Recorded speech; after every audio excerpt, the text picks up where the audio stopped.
तो क्लास आज हम लोग फिर नेक्स्ट क्वेश्चन को देखते हुए आगे की ओर बढ़ते हैं। जैसे कि क्वेश्चन है आपके सामने स्क्रीन पे, Naveen bought some cricket ball at rate 250 four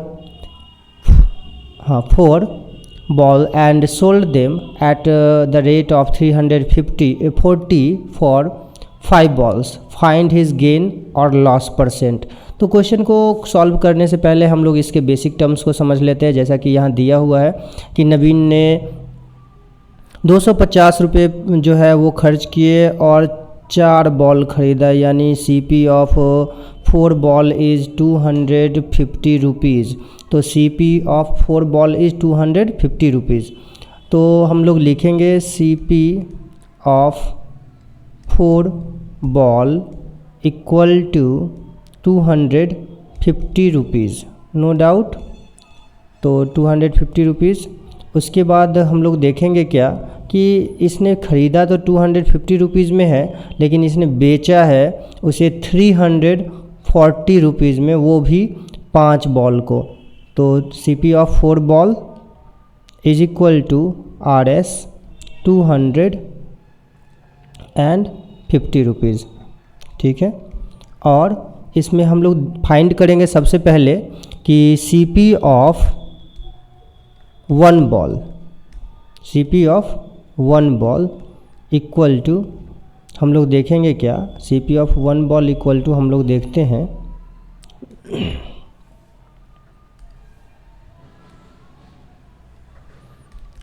250/4। तो 250/4 यदि हम लोग करते हैं तो आपको पता है 6 4 जा 24। सो यहाँ पे हमारे पास आ जाएगा वैल्यू 62.50 रुपीज़, 62.50 रुपीज़। तो हमें एक बॉल का CP हम लोगों के पास मिल चुका है।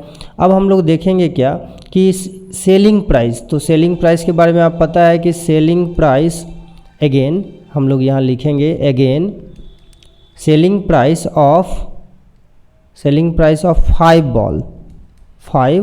Ball, selling price of 5 ball equal to 340 rupees, doubt नहीं है।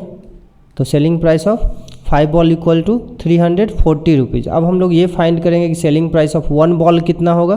तो selling price of 1 ball, selling price of 1 ball equal to 340/5, okay.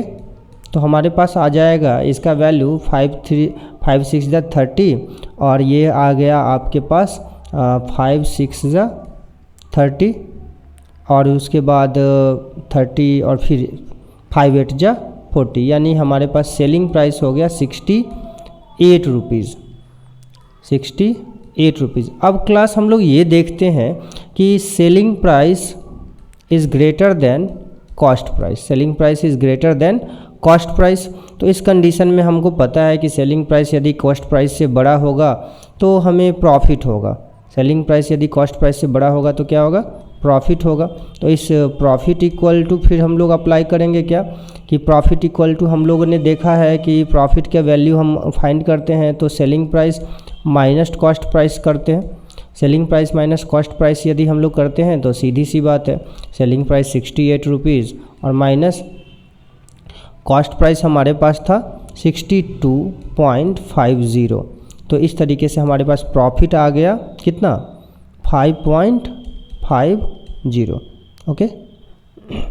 अच्छा, एक बात और भी हम लोग यहाँ देख लेते कि कह रहा है क्या कि अगर प्रॉफिट हमें हुआ है तो प्रॉफिट परसेंट फाइंड होगा। Profit percent equal to profit into 100/CP। तो प्रॉफिट इंटू 100/CP, प्रॉफिट आया 5.50 इंटू 100/CP कितना था हमारे पास। तो हमारे पास CP था कुल मिला करके, कॉस्ट प्राइस आपको तो पता है ना, देख लीजिए CP ऑफ 1 जो बॉल था उसका 62.5 था। तो 62.5 हम लोग यहाँ पे लिखेंगे 62.5। अच्छा, ये हो चुका। अब इसका जब हम लोग फाइंड करेंगे वैल्यू तो प्रॉफिट परसेंट हमारे पास आ जाएगा, क्योंकि आपको बेहतर पता है कि हमारे पास जो 62.5 ऑलरेडी आ चुका है। इसको जब हम लोग काटेंगे तो हमारे पास आ जाएगा 44/5%, और इसका आंसर हो गया हमारे पास कितना 8 होल 4/5%। ये हो गया आपके क्वेश्चन का आंसर। अब क्लास इस चीज़ को बेहतर ढंग से आप समझ ही चुके होंगे। नेक्स्ट क्वेश्चन में हम लोग देखते हैं। नेक्स्ट क्वेश्चन है हमारे पास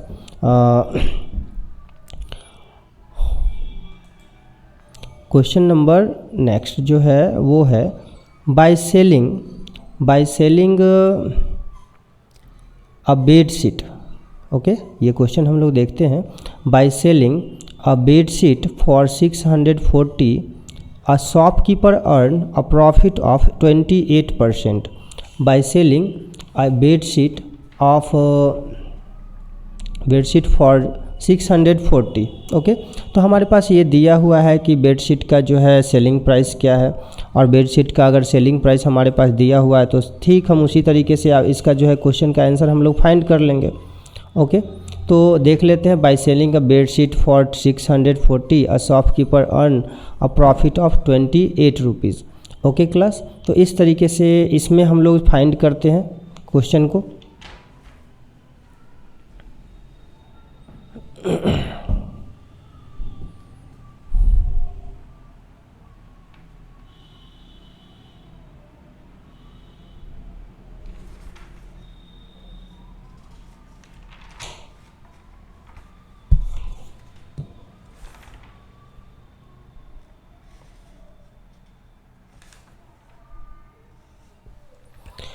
हाँ, तो क्लास नेक्स्ट क्वेश्चन हमारे पास है by selling a bedsheet for 640, a shopkeeper earn a profit of 28%। How much did it cost the shopkeeper, यानी शॉपकीपर को कितने में ये मिला था।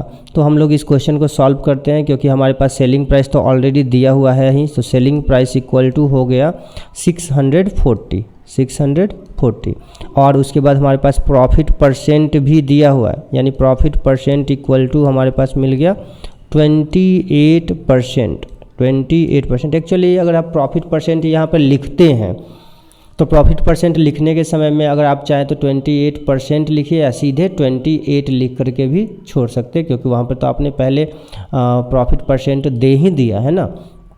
अब हमारे पास फाइंड क्या करना है कि how much did it cost the shopkeeper, यानी शॉपकीपर ने इसे कितने में ख़रीदा था। तो कॉस्ट प्राइस फॉर शॉपकीपर, और आपको पता है कि जब कॉस्ट प्राइस हमसे पूछा जा रहा होता है, जब कॉस्ट प्राइस हमसे पूछा जाता है और इन द केस कि हमें सेलिंग प्राइस और प्रॉफिट परसेंट दिया रहेगा, तो हम लोग फार्मूला अप्लाई करेंगे selling price into 100, selling price into 100 by 100 plus profit percent, 100 plus profit percent. तो अब इस जगह पे हम लोग फार्मूला पे जो है वैल्यू को रखेंगे। तो सेलिंग प्राइस हमारे पास 640 है, और into 100 by 100 plus profit percent तो हमारे पास 28 दिया ही हुआ है। और आपको पता है कि 128 नीचे आ गया, डिनोमिनेटर में आ गया 128। वेरी नाइस, आपके पास अब क्वेश्चन का सॉल्यूशन मिलने वाला है। अब बताइए कि अगर हम 128 का टेबल 5 टाइम पढ़े तो हमारे पास आ जाएगा 500। सो ये हो गया 5 इंटू 100, सो आंसर इज 500, यानी रुपीज़।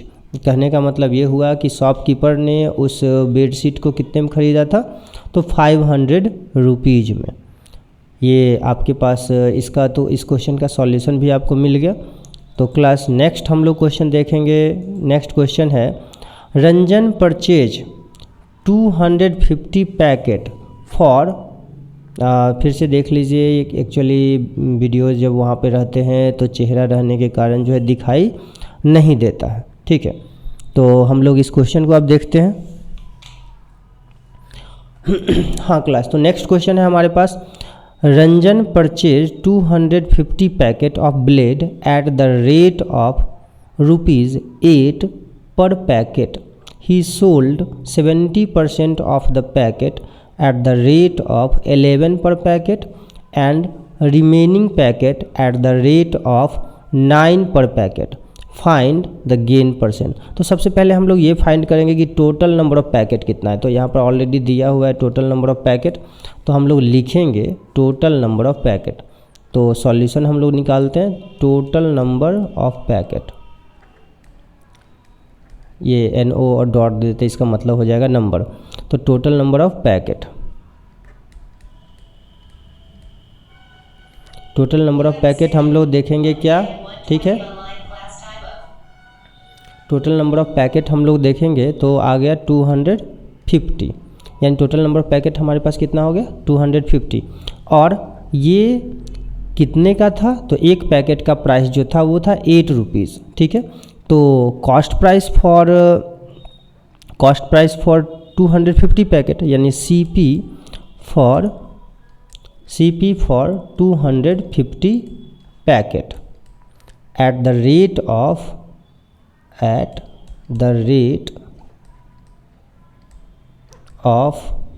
कितने का था एक, तो 8 रुपीज़ का। तो at the rate of 8 per packet, eight the rate of 8 per packet. तो हम एक पैकेट का कीमत यदि हमारे पास 8 रुपीज़ हो और 250 पैकेट का प्राइस निकालना हो तो 250 इंटू 8, यानी कुल मिलाकर के हमारे पास प्राइस कितना हो गया, तो 2000 रुपीज़, यानी CP हमारे पास कितना हो गया 2000 रुपीज़। अब इस कंडीशन में हम लोग देखेंगे क्या, क्वेश्चन में ये कहा हुआ है, फिर से देख लीजिए एक बार क्वेश्चन को। 70% ऑफ द पैकेट, यानी यहाँ दिया हुआ है कि 70% ऑफ द पैकेट, ठीक है, 70% ऑफ द पैकेट। तो टोटल नंबर ऑफ पैकेट कितना था 250, तो 250 का 70%, यानी हम अकॉर्डिंग टू क्वेश्चन चलेंगे। अकॉर्डिंग टू क्वेश्चन में क्या दिया है कि 70% of the packet, okay, 70% of the packet जो है वो बेचा गया 8 रुपीज़ पर पैकेट से, है दिया हुआ है ऐसा क्या। तो 70% of the packet eight the rate of 11 पर पैकेट, 11 पर पैकेट, ठीक है। तो 70% ऑफ द पैकेट जो है वो 11 रुपीज़ का एक पैकेट है। फिर से एक बार रिपीट कर लेते हैं क्वेश्चन को। ही sold 70% of the packet eight the rate of 11 पर पैकेट, यानी 70% टोटल पैकेट का 70% निकालते हैं तो 250 इंटू 70%, ठीक है। तो ये और ये कैंसिल हो गया, यानी आया कितना 175 packet.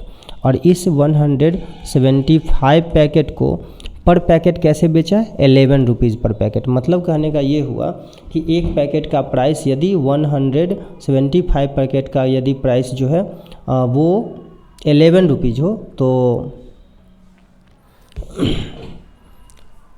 Selling price of 175 packet equal to, और वो भी कैसे, तो 11 पर पैकेट। तो सेलिंग प्राइस यानी 175 इंटू 11 कितना हो जाएगा, 175 इंटू 11 अगर हम लोग करते हैं तो हमारे पास आ जाएगा कुल मिलाकर के 1925, यानी 1925 रुपये या 1925 रुपीज़, 1925 रुपीज़ का उसने 75 पैकेट 175 पैकेट को बेचा। अब चूँकि हमारे पास टोटल नंबर ऑफ पैकेट कितने थे, टोटल नंबर ऑफ पैकेट थे हमारे पास 250 थे, 250 थे। तो 250 रिमेनिंग पैकेट क्या हुए, चलिए रिमेनिंग पैकेट देख लेते हैं। Remaining packet, remain number of packet यानी बचे कितने पैकेट, क्योंकि 250 में से आपने 175 बेच दिए तो रिमेनिंग कितना हुआ 250 माइनस 175, तो 10 5 5 एंड 4 14 7, यानी आपके पास कुल मिलाकर पैकेट की संख्या कितनी बच गई 75, और उसको उसने कितना बेचा। तो फर्स्ट जो है इसको इक्वेशन 1 मान लेते हैं। अब यहाँ पे हम लोग देखेंगे कि रिमेनिंग पैकेट को उसने बेचा है 9 रुपीज़ पर पैकेट से, तो फिर सेलिंग प्राइस ऑफ 75 पैकेट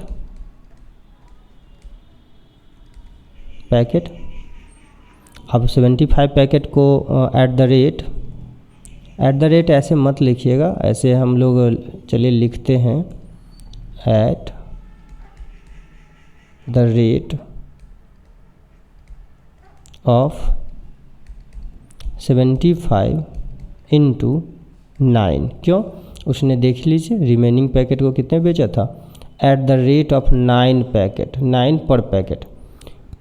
तो इस कंडीशन में हम लोग देखेंगे क्या, इस कंडीशन में सेलिंग प्राइस कितना हो जाएगा 75 इंटू 9, ये हो गया हमारे पास 675 रुपीज़। यानी सेलिंग प्राइस जो था 70% पैकेट का, 70% पैकेट की संख्या का मतलब हुआ 175 पैकेट, और उसका प्राइस हमारे पास आया था 1925। तो टोटल सेलिंग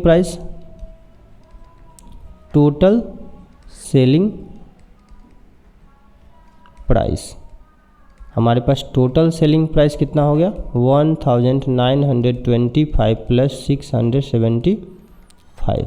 ये बातें समझ में आ गई होगी। इसमें हमें लग नहीं रहा कि किसी तरह की कोई प्रॉब्लम होगी। तो अब हम लोग इसको ऐड करके देख लेते हैं।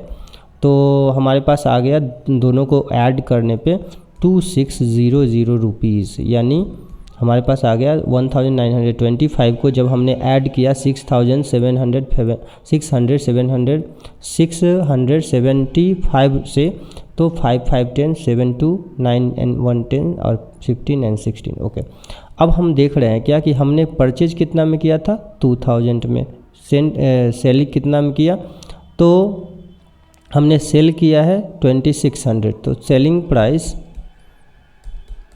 Selling price is greater than cost price, so you know already profit will happen. So profit equal to selling price minus cost price, and you know now selling price is 2600 minus cost price. Now we will know actually cost price was 2000 rupees.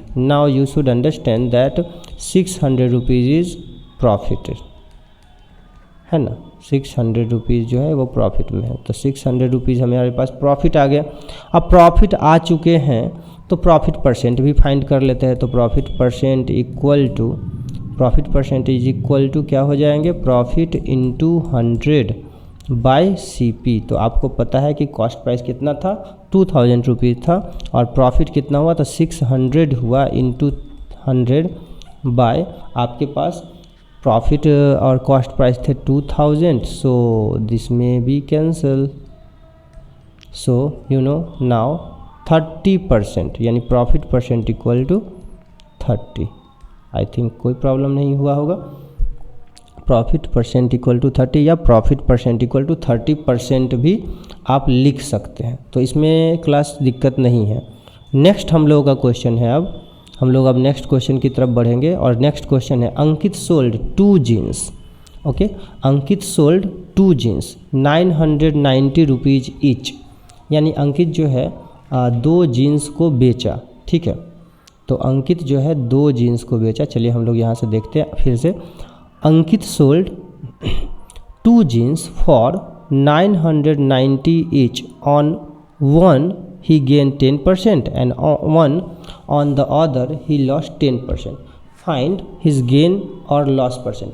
Class एक बात ध्यान रखेंगे, यदि किसी भी person के द्वारा एक सेलिंग प्राइस या कॉस्ट प्राइस पे हम लोग देखते हैं क्या कि अगर लॉस होता है, सेम लॉस और सेम गेन, जैसे 10% गेन और 10% लॉस, उस कंडीशन में हम लोग देखते हैं सिर्फ इसमें 10% वाले में जब भी कभी ऐसा क्वेश्चन हो, हमेशा ये याद रखेंगे कि 10% की बात होगी तो 1% लॉस होगा। Got it. इस कंडीशन में हम लोग देखते हैं क्या कि अंकित सोल्ड 2 जीन्स, यानी हमारे पास सेलिंग प्राइस ऑफ जीन्स हमारे पास दिया हुआ है, तो हम लोग इसको सेलिंग प्राइस के अनुसार देखते हैं। तो सॉल्यूशन निकालते हैं class. Selling price of 2 jeans,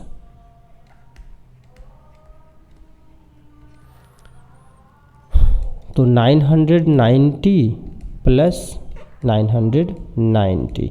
Now you know that if 990 is there, so selling price of 2 jeans equal to 1980 rupees.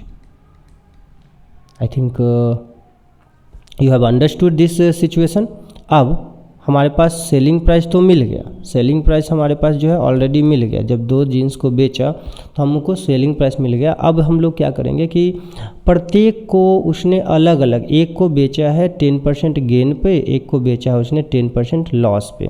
तो केस 1 कर लेते हैं, इसको अच्छे समझ में आएगा. When 10% gain is there, so case 1. आप अपनी मर्जी से केस 1 ले सकते हैं, नहीं ले सकते हैं. So when 10% gain, okay, then CP equal to जब प्रॉफिट हमारे पास दिया रहेगा और सेलिंग प्राइस भी हमारे पास दिया रहेगा तो कॉस्ट प्राइस का फार्मूला लगा देंगे. Selling price into 100 by 100 plus profit percent, 100 plus profit percent. ये शायद समझ में आ गया होगा class.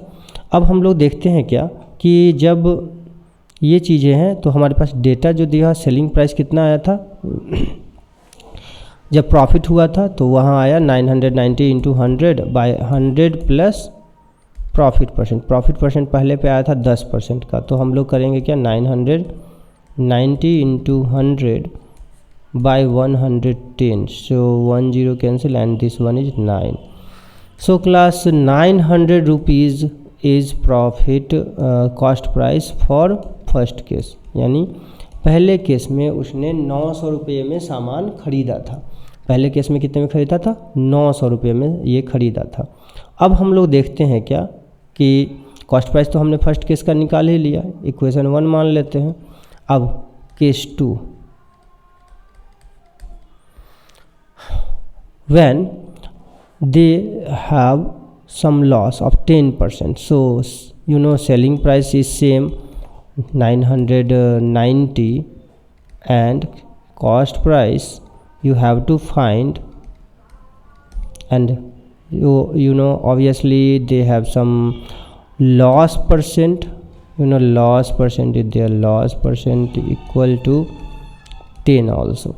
So in this very case CP equal to what will happen, CP equal to, now class CP equal to what, selling price into 100 by 100 minus loss percent. No problem. So selling price is there, selling price is 990 into 100 and 100 minus why 100 minus, so why I am writing there multiply, okay. So 100 minus 10, so already 990 into 100 by 100 minus 10 equal to 90, so this one is cancelled. So 9 is there, 11 is there, and 11 into 100 what will happen, 11 into 100 is 100, 1100, so 1100. Now the CP for second jeans is 1100 and CP for first jeans is 900. So total CP, we can find total CP. So total CP equal to 1100 plus 900. No problem. So 2000 is there. Now class you can understand that 2000 rupees for CP. And one more thing, खरीदे कितना में था, तो खरीदा था खरीदा हो तो 2000 में और बेचा कितना में था, तो 1980 रुपये में था. टोटल CP और टोटल SP हमने ऊपर भी फाइंड किया. Total SP equal to 1980. So cost price is greater than selling price. In that of the very case you will learn that if cost price is very less or selling price is very less, then in that of the very condition selling price is less, so loss will happen. Okay, so loss is equal to cost price minus selling price, loss equal to cost price minus selling price. अब cost price हमारे पास है 2000 rupees minus selling price कितना है, तो selling price हमारे पास हो गया, आपको पता है 1980 rupees, 80 rupees, yes 1980 rupees. Now you can understand that 20 rupees loss. So you know, if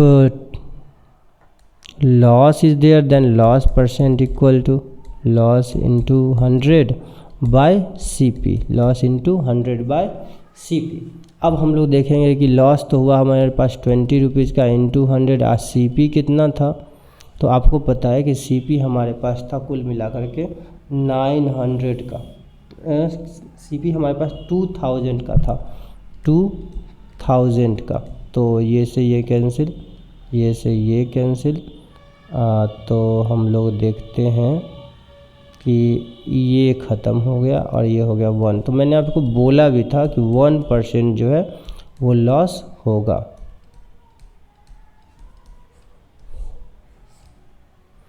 any problem class? So class आपका अभी वाला तो क्लास जो है एंड हो चुका। नेक्स्ट वीडियो के लिए थोड़ा सा वेट करेंगे और कोशिश करेंगे कि थोड़ी देर बाद हम लोग जब लाइव सेशन में आएंगे तो लाइव सेशन के बारे में देखेंगे, जिसमें कि 9 क्लास के कॉन्ग्रुएंसी चैप्टर का वीडियोस डाला जाएगा और उसकी पढ़ाई होगी। So class, goodbye for now.